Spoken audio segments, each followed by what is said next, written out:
Welcome to Whiskey. I'm the Whiskey Chaser Brian, and I'm not on my own today, and we're not inside in our normal kind of position in front of all these lovely bottles. We decided we're getting our Irish summer here, which is only typically lasts about a week in Ireland, and I'm not on my own either. I'm joined by Michael Cowan, who is sales manager, a European sales manager? European sales manager, yeah, for Last Drop Distillers. Last Drop. We're going to explain a little bit about what it is, and we do have a touch of Last Drop in the glasses today. So there is whiskey here, but to explain a little bit about what Last Drop is or who Last Drop is, I'll let Michael take over, or Mick as we go. We don't have a lot of time. As you can notice, he's ginger. We're kind of, you know, conscious of the sunburn element here. I can feel myself getting scalded while we do this. It took Brian about 20 minutes to set this up, and I'm actually... It did. We've already peaked in our time. We've gone over time as it is. No, so quick one. Last Drop Distillers is a brand. We are bottlers of independent, we're an independent bottler of luxury spirits, I suppose is the best way to put it. The Indiana Jones of spirits, as some people have described nice. it. So, in front of us today we have a 56-year-old blended Scotch, which is a fine example of what we do. The brand was set up about 15 years ago by two industry legends, James Espey, Tom Jago, who may or may not know was involved in the setting up of Bailey's, Malibu, a range of other brands. And so the two guys came together towards the tail end of their careers, and they decided to do something unique and special. And the Last Drop Distillers was born. So I guess we're unique in the fact that we don't just do whiskey. We do rums, ports, cognac. If there was a Chinese baijiu out there that was good enough, we do it as well. Whatever we can get our hands on. Yeah, and Mick has come down today to kind of give the bar. There's a couple of bottles of this in behind the bar. They are open. They're not open yet, but they are for sale. We even tried kind of a 20-year-old tequila. Yeah. Which is incredible. I mean, I've never had any kind of a spirit like that before. And look, and that's kind of a testament to what we do. Is we want to do rare, interesting, remarkable stuff, I guess is the word that is kept through all the marketing and the branding is about remarkability. Yeah. If that is a word. Yeah. Remarkableness? I don't even know if that's a word. Well, I think that's remarkable. Remarkable is a good word. And what we want to do is we want to be able to showcase this kind of stuff to the world. That tequila, we didn't buy that. We haven't bought that. That was just an example of something that, I get sent, taste that, tell me what you think. And we were like, well, yeah, it's interesting, but is it remarkable enough? Does it cut the grade? And that one didn't. But I mean, we get sent stuff like really old scotches, and I said to you, I won't name the brand, but I got a really old scotch, and it was something I really wanted to kind of go, this is class, I really want to bottle this. And then you taste it, and it was really disappointing. Oh, yeah. And it's just like... Too long in the wood kind of thing. Too long in the wood, a bit astringent, and just a bit limp.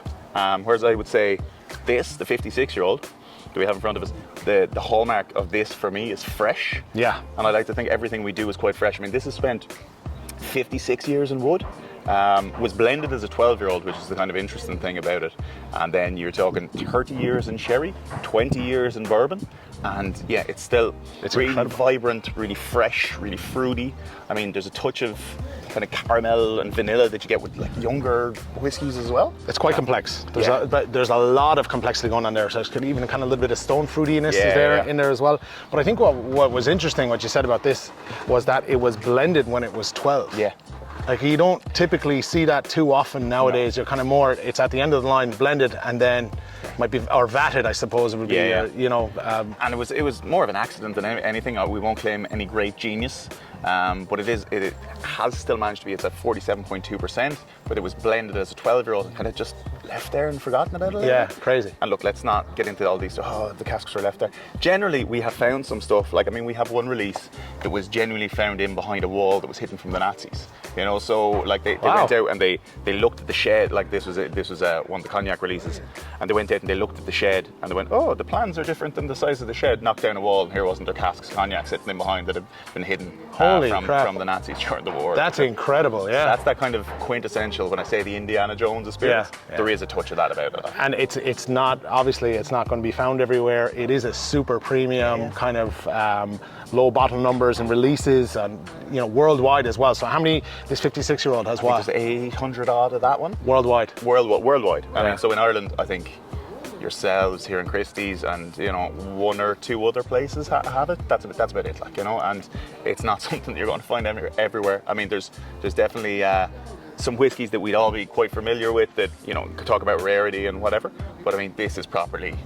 This is rare. This is the definition of rare. Yeah. I love that, and that's what you do. Like, I mean, it's not just whiskey, as you said. Like, you know, rums and brandy. We've done cognac, and I mean, we've done tastings of Armagnac. We've done tastings of loads of different categories of spirits. And it's just a question of, is that good enough? Is it remarkable enough? Is it unique enough? Yeah. And also, look, is there a market for it as well? But at the same time, that kind of commercial element. We've done releases as small as 20, you know, so as you can imagine, there's not a huge commercial element in that sometimes, and sometimes you just do it for, I won't say you do it for love, but like passion. It is cool. Yeah, it is cool. Yeah, it is. Not really everybody cool. get to try that, you know. A 56-year-old blended Scotch. I mean, on a Tuesday. On a Tuesday, in the sunny southeast, when Wexford beat the Cats at the weekend. Jeez. And I said I'd wear my purple shirt just to kind of rub it in. What a gentleman. What? I'm fucking delighted that I asked you to come down here.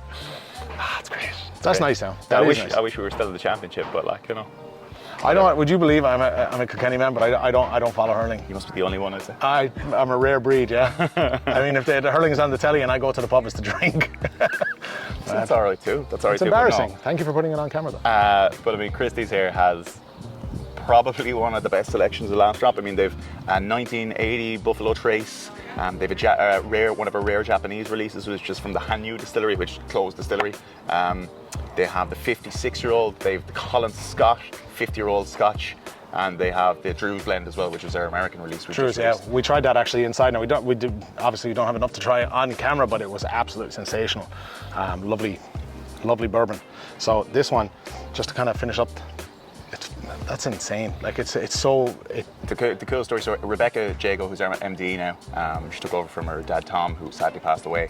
But I went for a job interview. When I interviewed for my job, and she said, because I was working, it was an internal move. So we're owned by Sazerac, which is the larger company which owned High Spirits and a few other things. And I was working for High Spirits at the time. And Rebecca said to me, she was like, I'm in Glasgow. If you're, I was in Scotland at the time, and she was like, if you want to come meet me, we can have a chat about the job.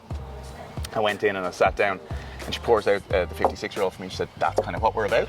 And I drank it, and I was like, that is incredible. Where do I sign? Yeah, more or less. And I was after doing a week in Speyside. It was my 30th birthday. I was after doing a week in Speyside, traveling around different distilleries, getting, you know, VIP-ish kind of treatments, because we were with guys who worked in the industry. I just remember trying that and going, that is properly spectacular. Yeah, that is a properly great whiskey.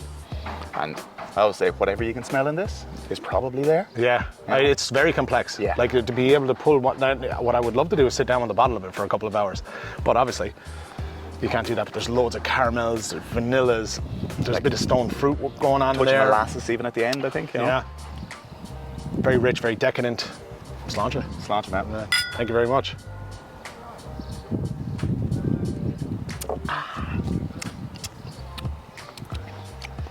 I mean, sometimes you think you'd get immune to drinking that kind of whiskey. No, that's beautiful. But you don't, you know? There's so much complexity to it, but even to kind of pull one, like there's a bit of chocolate in there, a bit of, I don't know, I'm guessing what tastes like molasses kind of coming through a little bit as well. Brian, anything you can taste there, it's probably there. The rainbow. There's that much going on. The skittles of Scotch whiskey. Taste the rainbow. So that's kind of like Last Drop. That's what you do. We do have a few bottles in here in Christies. They are on the menu.